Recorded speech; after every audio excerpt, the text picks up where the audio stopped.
사회적 거리두기가 완화가 되고 또 여러 이제 실내 마스크도 또 해제가 되면서 일상이 거의 정상적으로 회복되는 그런 느낌입니다.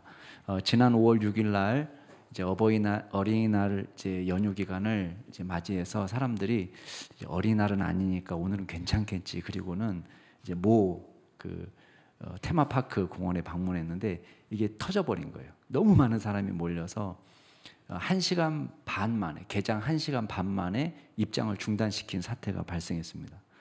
저도 애들 어렸을 때 5월 5일 날 피해서 5월 4일 날 갔는데 비슷한 일을 경험했거든요. 그래서 정말 인간이 정말 너무 많다. 그런데 그게 거의 10년 넘어가서 지금 또다시 반복이 된 거예요. 그런 일을 보면서 제가 참 많은 걸 생각했습니다. 하나님 나라는 얼마나 감사하냐. 만약에 경쟁률로 하나님 나라를 들어갈 수 있다. 만약에 선착순으로 하나님 나라를 들어간다 그러면은 저 같은 사람은 늘 하나님 나라에 들어가기 적합하지 않은 사람으로 맨날 낙오할 것 같습니다. 근데 하나님의 나라는 남 때문에 못 들어가는 일은 없습니다. 절대. 저 사람이 잘하기 때문에 내가 밀렸다. 그런 일은 절대 없습니다. 하나님의 나라는 우리 때문에 못 들어갈 수는 있습니다. 경쟁률 때문에 못 들어가는 것이 아니고 오히려 경쟁률이 떨어집니다. 그 길이 좁고 협착하기 때문에 찾는 사람이 적습니다. 그래서 하나님의 말씀대로 사는 사람도 소수고 교회 다니는 사람이 많다고 해서 그 사람들이 전부 다 좋은 신자냐? 그것도 아닙니다. 우리가 헌금을 많이 하는 사람이 좋은 신자? 꼭 그런 것도 아닙니다. 그래서 우리가 종교적으로 겉으로 드러난 행위만 가지고 그 사람들을 쉽게 판단하기는 어렵다. 특별히 하나님의 나라에서는 하나님의 뜻대로 주님이 맡겨주신 사명을 이 땅에서 살았던 진정한 믿음의 사람, 예배자가 주님의 나라 백성이 되는 것입니다. 오늘 말씀도 마찬가지예요. 똑같이 안식일 논쟁이 일어나는데 이 안식일 논쟁에서 우리가 주의 깊게 봐야 될 것은 하나님의 진짜 뜻이에요. 하나님의 의도. 그러니까 안식일을 우리에게 주시면서 너 주일날 꼭 교회 나와서 너 이렇게 행동해야 돼. 여기에 포커스가 있는 것이 아닙니다. 그거는 넓은 의미에서 포함은 되지만 안식일을 우리에게 준 것은 그 안식일을 주신 의도와 뜻이 있기 때문에 그래요. 그 뜻이 뭐냐. 그걸 발견하는 게 중요하거든요. 주일날 우리가 다 여기 와서 앉아 있잖아요. 그럼 주일날이 도대체 무슨 날이냐. 주일날은 하나님의 구원 사역, 하나님의 생명의 역사가 나타나는 거예요. 그러니까 그게 하나님의 뜻입니다. 그러니까 안식일도 우리에게 이걸 위해서 주신 거예요. 우리 안에서 신앙이 성장하고 생명의 역사가 나타나고 치유가 일어나고 회복이 일어나고 일주일 내내 피곤하고 지친 사람들이 이곳에서 주의 말씀을 듣고 힘을 얻고 세상에 나가야 됩니다. 이게 정상이에요. 근데 주일날 시달리고 막 고통당하고 그래서 파김치가 되어서 월요일을 시작한다? 그건 뭔가 지금 잘못되고 있는 거예요. 근데 진짜 주일이 원래 정신대로 살아난다면 이곳에 와서 우리 신앙을 다시 한번 되돌아보고 하나님의 말씀으로 우리가 회복이 되고 육신도 힘을 얻고 용기를 얻고 성령의 충만함을 받고 그리고 세상에 나가서 믿음의 삶을 살 수 있는 에너지, 파워를 얻는 거예요. 그러니까 생명의 역사, 구원의 역사가 나타나야 되는 겁니다. 근데 지금 안식일 논쟁이 계속 반복이 되고 있습니다. 누가복음 6장에서는 회당에 손 마른 사람이 참석했는데 예수님이 고쳐주신 장면이 나왔어요. 누가복음 13장, 전주, 불과 2주 전에 봤는데 전주에 우리가 봤던 건 뭐냐면 18년 동안 귀신에 사로잡혀서 허리가 구부러져 있던 여인이 회당에서 치유를 받고 예수님께서 고쳐주셔서 회복되는 역사를 봤습니다. 근데 이 가르침을, 이 치유를 통해서 예수님이 주신 메시지가 있습니다. 누가복음 6장에 보면은 예수님이 질문하는 건 그겁니다. 안식일에 선을 행하는 것하고 악을 행하는 것. 또 안식일에 생명을 구하는 것하고 죽이는 것. 그거 뭐가 더 좋냐. 근데 이 바리새인들은 율법주의자들은 주일날 몇 킬로를 걸었냐? 주일날 불을 붙였냐? 요리를 하기 위해서 가스레인지에 불을 붙였냐? 안 붙였냐? 전등을 켰냐? 껐냐? 이런 것만 관심을 갖는 거예요. 그거는 주의를 어기지 않기 위해서 이 장로들이 만들어 놓은 유전에 불과합니다. 하나님이 우리에게 원하신 것은 안식일에 구원과 생명의 역사가 나타나는 것입니다. 당연히 선을 행하는 것이 선이고요. 중요한 것이고 생명을 살리는 것이 당연히 중요합니다. 누가복음 13장에서는 예수님께서 이 허리가 구부러진 여인을 고치신 다음에 하는 말이 있어요. 야, 소나 나귀도 물을 먹이려고 외양간에서 풀어주는데 안식일에. 근데 18년 동안 귀신에게 사로잡혀서 꼼짝 못하던 이 아브라함의 딸을 풀어주는 것이 합당하지 않냐?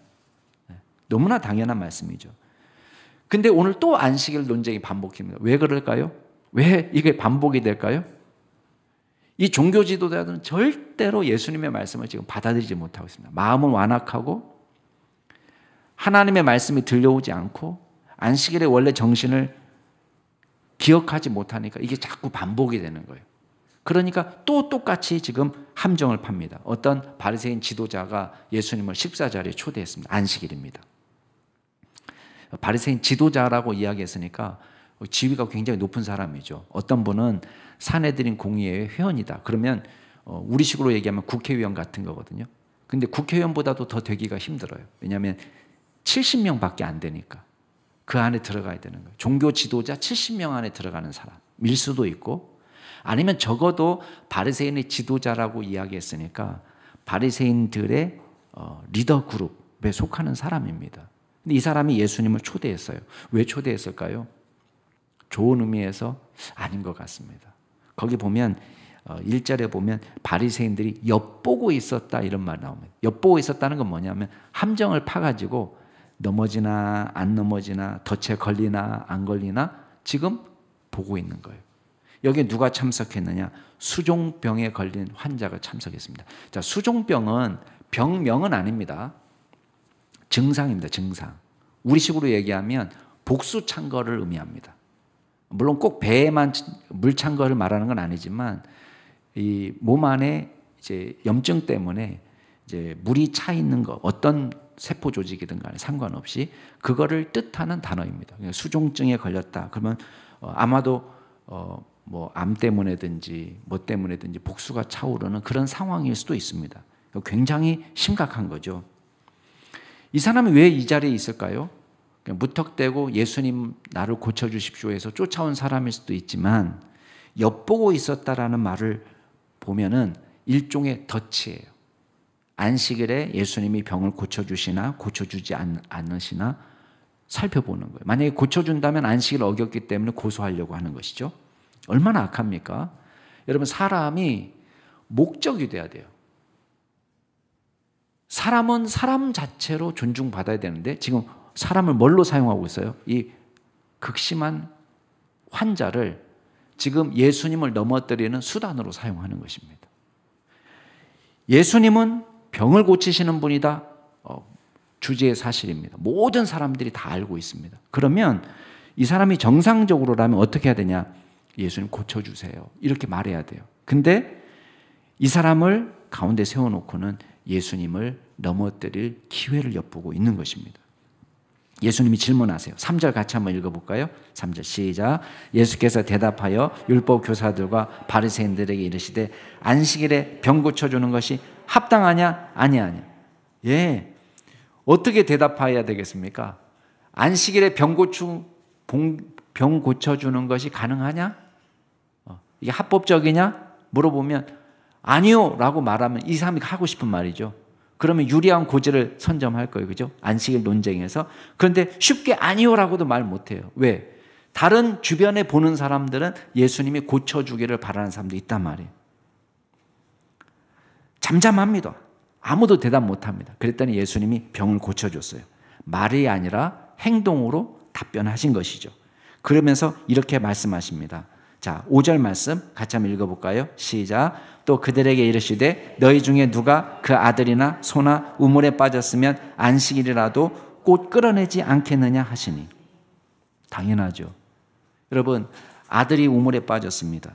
소가 우물에 빠졌습니다. 주일이라고 안식일이라고 나 안식일 어기면 안 돼 그냥 두고 볼까요? 아니에요. 당연히 건져냅니다. 어떤 사본에는 아들 대신 나귀라고 되어 있는 사본도 있습니다. 상관없습니다. 소든 나귀든 아무리 말 못하는 짐승이라도 우물에 빠져 있다면 야 내일까지 기다려라 하지 않습니다. 왜? 모든 생명은 귀하니까. 당장 끄집어낼 것입니다. 마태복음에서는 물론 다른 사건입니다만은 손 마른 사람을 치유하는 이야기에 나오는 이야기입니다만은 비슷한 이야기가 나와요. 양이 빠지면 어떻게 될 거냐? 여러분, 양도 정말 양의 생명도 생명이기 때문에 사람들 구할 거예요. 그런데 예수님이 이 말씀을 덧붙이십니다. 그러면 사람은 어떻게 할 거냐? 사람은 양보다 얼마나 더 귀하냐? 그러므로 안식일에는 선을 행하는 것이 옳다. 여러분, 양 한 마리가 구덩이에 빠져도 그걸 건져냅니다. 양인지 나귀인지 소인지 가리지 않습니다. 왜? 생명이니까. 근데 양보다 귀한 사람의 생명을 놓고 지금은 토론을 벌이고 있는 것입니다. 이 병자를 고치는 것이 좋으냐 나쁘냐 쳐다보고 있는 것입니다. 여러분, 안식일을 우리에게 주신 목적은 사람을 위한 것입니다. 저와 여러분을 위한 것입니다. 자, 마가복음 2장 27절 들어만 보세요. 귀로 듣기만 하세요. 거기 보면 예수님이 뭐라고 얘기하셨냐면 안식일이 사람을 위하는 것이요 사람이 안식일을 위하여 있는 것이 아니다. 그 말은 뭐예요? 여러분, 우리는 안식일 자체를 위해서 존재하는 게 아닙니다. 안식일을 더 복되게 하고 더 영화롭게 하기 위한 우리가 도구가 아니에요. 안식일이 오히려 하나님께서 우리에게 주신 선물입니다. 안식일에 우리가 예배하면서 하나님을 이롭게 한다. 예, 물론 하나님을 영광스럽게 하는 것도 있지만 우리는 하나님께서 우리에게 주시는 말씀을 통해서 새 힘을 얻습니다. 지혜를 얻습니다. 능력을 받습니다. 육신의 쉼을 얻습니다. 영의 안식을 경험합니다. 정서적인 평안을 경험합니다. 예. 이거는 또 이 통계가 요즘도 유리한 통계인지는 잘 모르겠는데 그 목회자들 생일을 조사해 보면요, 옛날 통계입니다. 옛날 우리나라 통계도 아니지만은 외국 통계지만 목사가 된 사람들의 생일을 조사해 보니까요, 언제 태어나느냐 주일날 태어난 사람이 많더라는 거예요. 보통의 경우는 주일날 태어난 사람은 7분의 1이 돼야 될 거 아니에요. 그죠? 확률적으로 하면 7분의 3이 되더라는 거예요. 좀 이례적이잖아요. 왜 주일날 태어난 애들 중에 목사가 많냐? 그 보니까 이 사람의 사이클이 일주일마다 한 번씩 변환되네요. 그러니까 업앤다운이 이렇게 일주일 주기로 돌아간다는 거예요. 그러니까 내가 너무 즐거울 때도 주일이고 너무 디프레스 될 때도 주일인 거예요. 근데 디프레스 될 때에 주일에 와서 뭐 합니까? 하나님을 예배하면서 은혜 받고 힘을 얻는 거예요. 너무 기뻐도 주님 앞에 예배하면서 찬양하면서 주님을 높여드리는 시간을 갖는 거예요. 그러니까 이 사람들이 이 주기, 아무리 힘들고 어려워도 주님과 더불어서, 그리고 저도 이제 호기심에 제 생일을 따져가지고 요일을 알아봤더니 저도 일요일에 태어났더라고요. 예.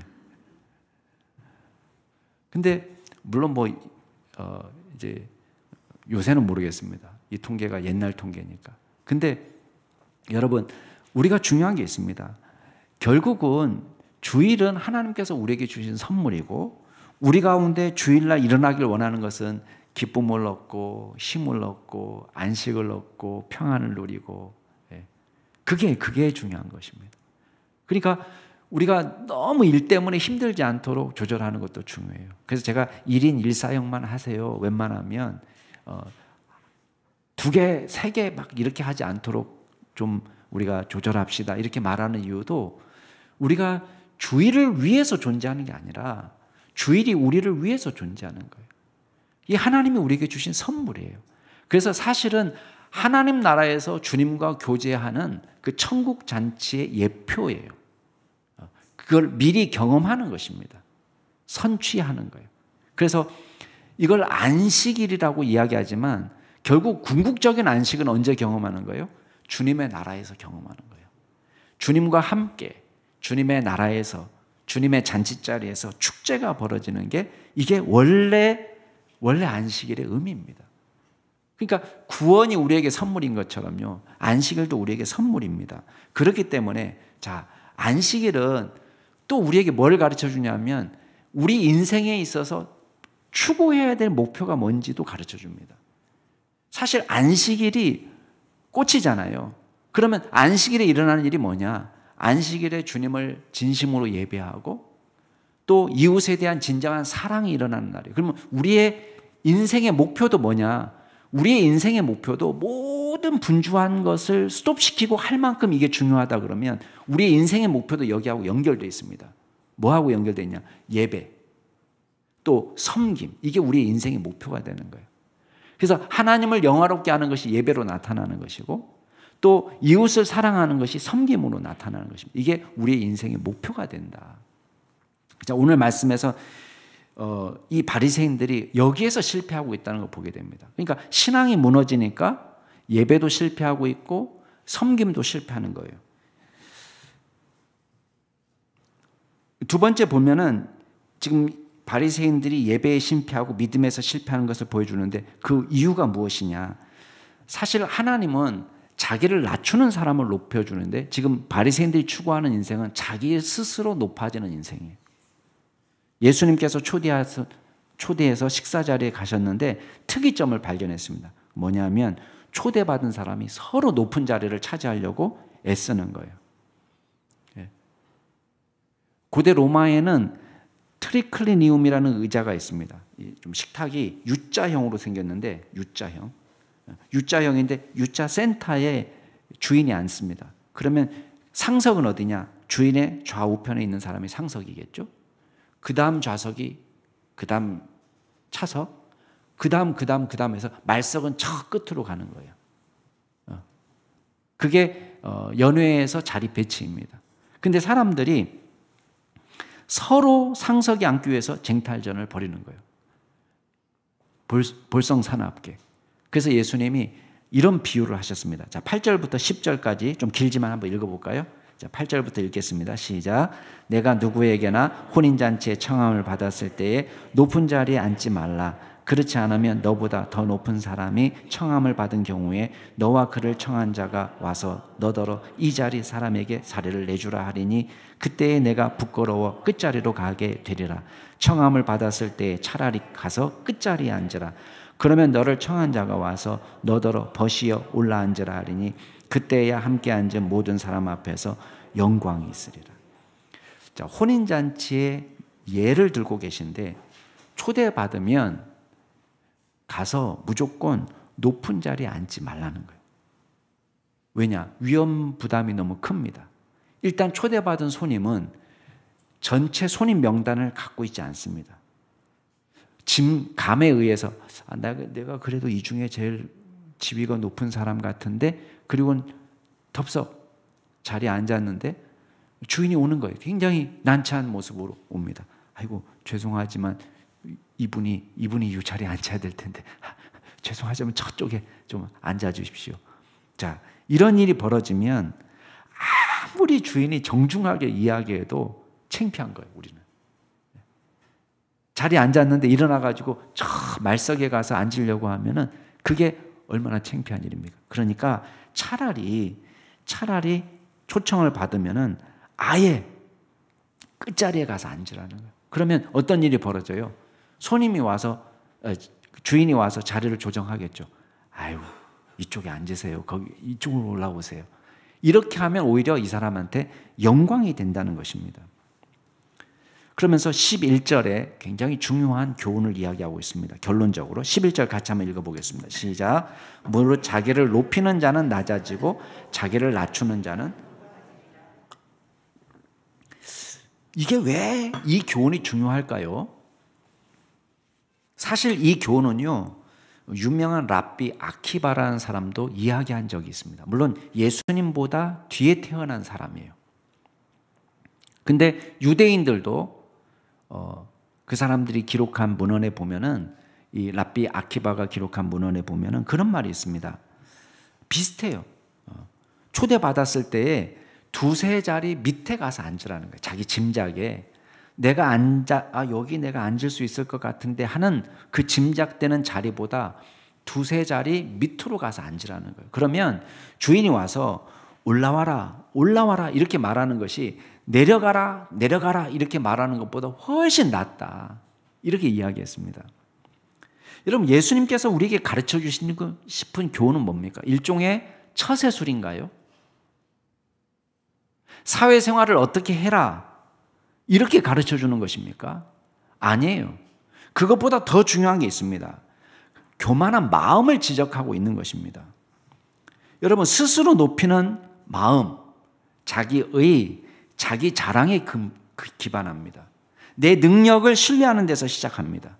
이런 사람들은 내가 지금 차지하고 있는 부, 내가 차지하고 있는 명예를 내 실력 덕분이라고 생각합니다. 내가 실력이 좋아서 사업이 잘 되고 있지. 내가 열심히 해서 이 자리에 올라왔지. 내가 능력을 입증받아서 이 지위에 올랐지. 내가 인간관계를 잘하기 때문에 사람들이 나를 좋아하지. 이렇게 생각한다는 거예요. 그래서 자기를 신뢰하고 자기 의를 드러내게 되어 있습니다. 자기를 신뢰하는 사람은 필연적으로 교만하게 되어 있습니다. 이 교만은 하나님이 가장 미워하는 죄입니다. 신구약 공이 나타나고 있습니다. 여러분, 잠언 말씀에 보면 여호와는 교만한 자의 집을 허신다 이렇게 되어 있습니다. 무릇 마음이 교만한 자를 여호와께서 미워하신다 이렇게 이야기합니다. 교만은 패망의 선봉이요 거만한 마음은 넘어짐의 앞잡이니라. 신약 성경도 마찬가지입니다. 하나님이 교만한 자를 물리치시고 겸손한 자에게 은혜를 베푸신다. 장로들에게 순종하고 다 서로 겸손으로 허리를 동이라. 하나님은 교만한 자를 대적하시되 겸손한 자들에게 은혜를 베푸신다. 자, 여러분 이해가 되지 않잖아요? 왜 하나님은 교만한 것을 미워하실까? 사실 교만은 마음의 죄입니다. 눈에 보이지 않습니다.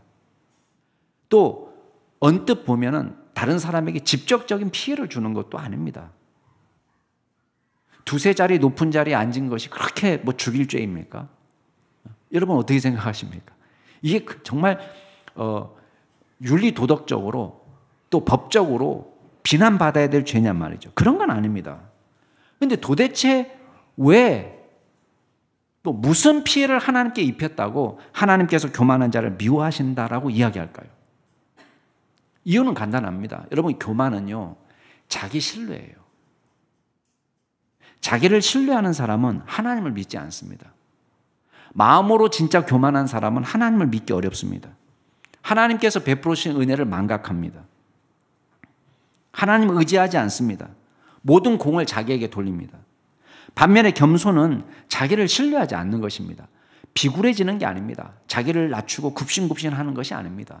겸손이라는 것은 자기의 능력을 신뢰하지 않고 나의 의를 신뢰하지 않고 내가 얼마나 하나님 앞에서 무능한 존재인지를 깨닫고 하나님의 은혜를 구하는 사람이에요. 하나님의 거룩하심, 선하심, 하나님의 의로우심에 내 힘으로는 절대 도달할 수 없다는 것을 깨닫는 사람. 이게 겸손입니다. 이런 사람은 자신을 내세우지 않습니다. 왜? 자신의 약함을 알기 때문에. 여러분, 바울이 뭐라고 고백합니까? 나의 나된 것은 하나님의 은혜라 이렇게 고백합니다. 내게 주신 그의 은혜가 헛되지 아니하여 내가 모든 사도보다 더 수고를 많이 했지만 이건 내가 한 것이 아니고 나와 함께 하신 하나님의 은혜라. 여러분, 다른 사도들의 판단은 이거예요. 다른 사람들은 야, 바울 선생님 당신은 정말 다른 사도보다 훨씬 더 많은 일을 했습니다. 이렇게 이야기하지만 바울은 그렇게 평가를 받을 수 있는 것은 나와 함께 하신 하나님의 은혜다라고 고백하는 것입니다. 여러분, 이 사람이 진짜 예배의 자리로 나갈 수 있는 거예요. 바리새인들의 실패는 결국은 처세술의 실패가 아니에요. 뭐의 실패예요? 예배의 실패요, 신앙의 실패예요. 바울은 반대로 나의 나된 것은 하나님의 은혜라라고 고백하는 것입니다. 여러분, 여러분의 마음에 이러한 겸손함이 있기를 바랍니다. 우리의 거룩함, 우리의 의, 우리의 선함을 의지하지 않고 오직 하나님의 은혜와 긍휼만이 필요하다는 것을 믿고 나아갈 수 있는 믿음의 종들이 될 수 있기를 주의 이름으로 축원합니다. 마지막으로 기억할 게 있습니다. 하나님은 우리의 섬김을 기억하세요. 아까 우리 인생의 목표가 무엇이라고 이야기했습니까? 안식일이 우리에게 교훈하는 인생의 목표, 하나는 예배요, 하나는 섬김이라고 그랬습니다. 예배에서 실패했는데 지금 바리새인들이 두 번째 섬김에서도 지금 실패하고 있는 거예요. 하나님께서 원하시는 섬김은 뭐냐? 낮은 데로 내려가는 것입니다. 근데 지금 예수님이 가만히 보니까요, 아까 우리 앞에서는 초대받은 사람들이 어떤 행동을 하고 있느냐 이걸 보았는데, 지금은 12절에서는 초청한 주인에게, 잔치의 주인에게 지금 부탁하는 말씀이에요. 자, 12절부터 14절 말씀까지 좀 길지만 같이 한번 읽어보겠습니다. 시작. 또 자기를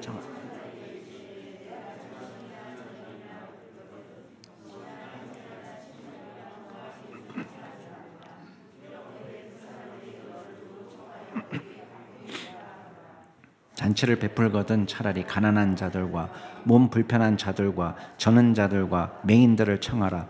그리하면 그들이 갚을 것이 없으므로 내게 복이 되리니 이는 의인들이 부활 시에 내가 갚음을 받겠음이라 하시더라. 아멘.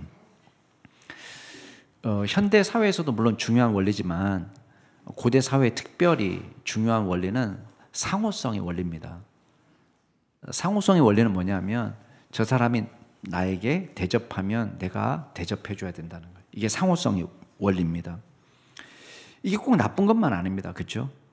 저 사람이 나에게 밥 한 번 사면 나도 밥 한 번 사는 게 당연한 거죠. 그게 나쁜 건 아닙니다. 근데 문제는 뭐냐면 이 상호성의 원리를 철저하게 적용해서 나한테 대접할 수 있는 사람만 대접하는 거예요. 이게 나쁜 거죠. 그냥 내가 대접받았기 때문에 대접한다 이런 느낌이 아니라 누구랑 내가 친구해야 되지? 그런 거예요. 내가 누구랑 놀아야지 이익이지? 이렇게 생각하는 겁니다. 이게 사람을 가리는 거예요. 지금 바리새인들이 하는 게 그거예요. 그러니까 예수님이 철저히 상호성의 원리로 움직이니까 예수님이 이렇게 얘기하는 거예요. 야, 잔치 초대할 때 가족이나 친구나 또 부자 이웃을 청하지 말고 오히려 가난한 사람, 몸 불편한 사람, 다리 저는 사람, 맹인들을 초청해라. 왜? 그 사람들은 아예 갚을 능력이 없기 때문에 오히려 그게 복이 된다. 왜? 의인들이 부활할 때에 네가 갚음을 받겠다. 자, 수동태지만 주어는 누구예요? 누가 갚아주신다는 거예요? 하나님이 갚아주신다는 거예요. 하나님이 그걸 기억한다는 거예요. 여러분, 하나님 나라에서는 또 다른 상호성의 원리가 작동합니다. 이 상호성의 원리는 세상의 상호성의 원리하고는 조금 차원이 다릅니다. 어떤 차원이냐? 일단 갚아주시는 분이 하나님이세요. 저 친구한테 해줬는데, 저 연약한 사람, 가난한 사람에게 베풀었는데 저 사람이 갚지 못해도 상관없어요. 더 높은 차원의 하늘나라의 상호성의 원리가 작동하는데 누가 갚아주느냐? 하나님이 갚아주신다는 거예요. 두 번째는 하나님이 갚아주시기 때문에 우리가 한 것보다도 훨씬 더 높은 차원의 보상을 받게 된다는 것입니다. 내가 일을 주었기 때문에 일을 받는 것이 아니라 내가 일밖에 주지 못했지만은 100,000을 받게 되는 일이 벌어진다는 거예요. 왜? 하나님께서 보상하는 거기 때문에, 사람이 보상해 주는 것이 아니기 때문에.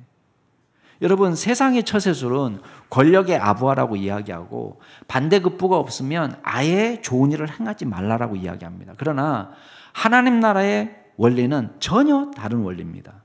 오히려 되갚을 수 없는 사람, 아무도 돌아보지 않는 사람, 주목하지 않는 사람, 그 사람에게 친절을 베풀고 그 사람에게 도와주고 그 사람을 섬길 때에 하나님께서 기억하신다는 겁니다.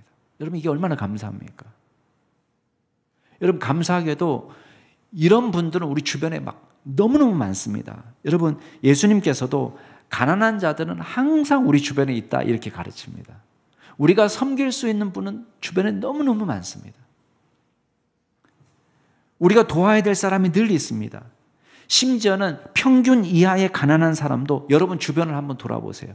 우리 가운데 가장 가난한 사람도 우리가 도와줄 사람이 옆에 있는 거예요. 얼마나 감사해요. 예.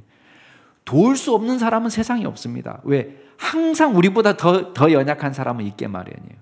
몸이 불편하든지 우리의 따뜻한 위로가 필요하든지 꼭 돈으로만 돕는 건 아니니까 우리의 도움이 필요한 사람이 우리 주변에 늘 있습니다. 근데 더 놀라운 사실은 아무리 작은 섬김도 하나님께서는 기억하신다는 거예요. 심지어는 마태복음에 보면 뭐도 기억한다는 거예요? 냉수 한 그릇도. 소자를 위해서 베풀어준 냉수 한 그릇.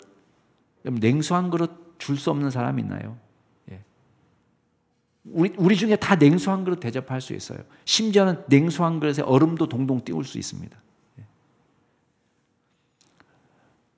그것도 하나님은 기억하신다는 것입니다. 그 사람이 결탄코 상을 잃지 아니하리라 약속하십니다.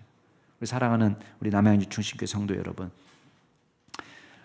이 이야기만 하고 제가 마치려고 합니다. 도스토예프스키가 쓴 까르마조프가의 형제들이라는 책이 있습니다. 그 책에 보면은 이런 우화가 나옵니다. 물론 비유기 때문에 이걸 가지고 여러분이 성경에 나오는 이야기도 아니고 소설에 나오는 이야기입니다. 그러니까 이걸 가지고 여러분들이 기독교적인 교리를 만들려고 생각하면 안 돼요. 미리 제가 경고합니다. 말씀드립니다. 어떤 할머니가 죽어서 영원한 심판을 받을 운명에 처했습니다. 이 할머니는 좋은 할머니가 아니었어요. 그래서 아주 그냥 인색하고 구두쇠 같고 신앙이 없는 그런 할머니였습니다. 근데 이 할머니가 어떻게든 천국에 갔으면 좋겠다. 이 할머니 옆에 그 수호천사가 너무 안타까운 마음을 갖는 거예요. 그래서 하나님 앞에, 하나님 그래도 이 할머니가 착한 일 한 번 한 적 있습니다. 그랬더니 하나님이 무슨 일인데? 그랬더니 이 사람이 양파 한 뿌리를 캐가지고 거지 아줌마한테 준 적이 있다는 거예요. 그래, 양파 한 뿌리고 대단하다. 그러면 양파 한 뿌리를 내가 줄 테니까 그 양파 한 뿌리를 붙잡으면 그 뜨거운 지옥불에서 구원받을 수 있을 거다. 그래서 진짜 그 양파 한 뿌리를 줬어요. 그랬더니 그 양파 한 뿌리를 탁 붙잡으니까요, 이 양파 한 뿌리가 자기를 확 인도하는 거예요. 이 할머니를. 그래서 지옥에서 자기를 끄집어내는 거예요. 훅 자기가 나가는데, 문제는 이 지옥의 떨거지들이에요. 이 할머니가 지옥을 빠져나가는 것 같으니까 이 떨거지들이 막 할머니를 붙잡는 거예요. 나도 같이 나가자고 막 할머니니까. 이 할머니가 막 이게 발로 차는 거죠. 자기 못 붙들게. 그래도 막 사람들이 한두 사람 붙어가지고 막 달라붙으니까 자칫 잘못하면 이 양파가 끊어질 것 같은 거예요. 무게 때문에. 그래서 이 할머니가 확 뿌리치면서 뭐라고 얘기했냐면, 이건 와! 이건 내 양파야! 소리 질렀어요. 그랬더니요, 양파가 툭 끊어지면서 이 할머니도 지옥불에 다시 들어간 거예요. 우화입니다, 우화. 실화가 아닙니다. 여기서 또 머리 굴려가면서 막 하나님 나라에, 이 우화가 우리에게 주는 교훈이 있습니다. 이 저자가 우리에게 던지는 메시지가 있습니다. 그건 뭐냐면, 하나님은 우리의 사소한 섬김을 기억하고 있다는 거예요. 양파 한 뿌리 캐가지고 거지에게 준 거? 이게 무슨 구원받을 짓입니까? 이거는 구원받을 행동은 아닙니다. 그러나 그 양파 한 뿌리라도 우리가 붙잡을 때에 끄집어 나갔다는 것은, 하나님은 우리의 선행을 일은 일로 취급하는 것이 아니라 더 크게 은혜로 받아주신다는 거예요. 저와 여러분이 하나님이 원하시는 기준의 선을 행하지 못합니다. 그러나 우리는 나름대로 최선을 다합니다. 그걸 하나님은 은혜로 받아주시는 것 뿐입니다. 하나님의 은혜로 우리는 가는 것입니다. 그런데 여러분 보세요. 이건 내 양파야! 이렇게 소리 지를 때는 뭘 앞세우는 거예요? 나의 의를 앞세우는 거예요. 나의 능력, 나의 실력. 여러분, 철저히 은혜 없이는 살 수 없는 이 사람이 무엇을 앞세우는 거예요? 자기 의를 앞세우는 거예요. 나 이만큼 했습니다. 여러분, 양파 한 뿌리가 얼마나 되겠습니까?